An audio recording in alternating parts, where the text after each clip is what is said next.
Hi friends, இன்னைக்கு நாம கேரளாவில் ரொம்ப ரொம்ப ஃபேமஸான இலை அடை எப்படி செய்யலாம்னு தாங்க பார்க்க போறோம். இது வாழைப்பழமும் அப்புறமா ரவை, வெல்லம் இந்த மாதிரி இது எல்லாம் யூஸ் பண்ணி பண்றது ரொம்ப ஹெல்த்தியா இருக்கும். குழந்தைங்களுக்கு தாராளமா கொடுக்கலாம். இதுக்காக ஒரு 4 வாழைப்பழத்தை நல்லா சின்ன சின்னதாக கட் பண்ணி எடுத்திருக்கேன்.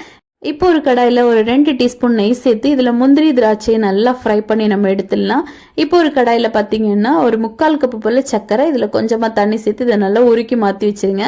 இப்போ நம்ம ஆல்ரெடி சேர்த்தோம்ல நெய், அந்த நெய்யிலே வாழைப்பழத்தை நல்லா ஃப்ரை பண்ணி எடுத்துட்டு இது கூட ஒரு 1/2 கப்பு போல் துருவின தேங்காய் சேர்த்து நல்லா வதக்கணும். அதுக்கப்புறமா இதில் நம்ம காய்ச்சப்பாக அப்படியே வடிகட்டி சேர்த்துடலாம். அப்புறமா இதில் கொஞ்சமாக ஏலக்காய் பவுடரும் சேர்த்துருங்க.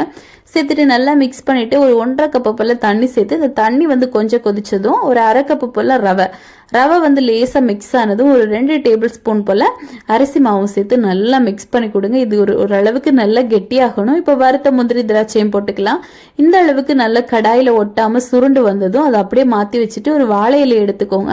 இதில் கொஞ்சமாக நெய் அப்ளை பண்ணிட்டு கொஞ்சமாக நம்ம ரெடி பண்ணி வச்சிருந்தா இந்த பேட்டரை சேர்த்து இந்த மாதிரி மடிச்சு எடுக்கணும். இதே மாதிரி இப்போ எல்லாத்தையுமே நம்ம மடிச்சு எடுத்துடலாம்.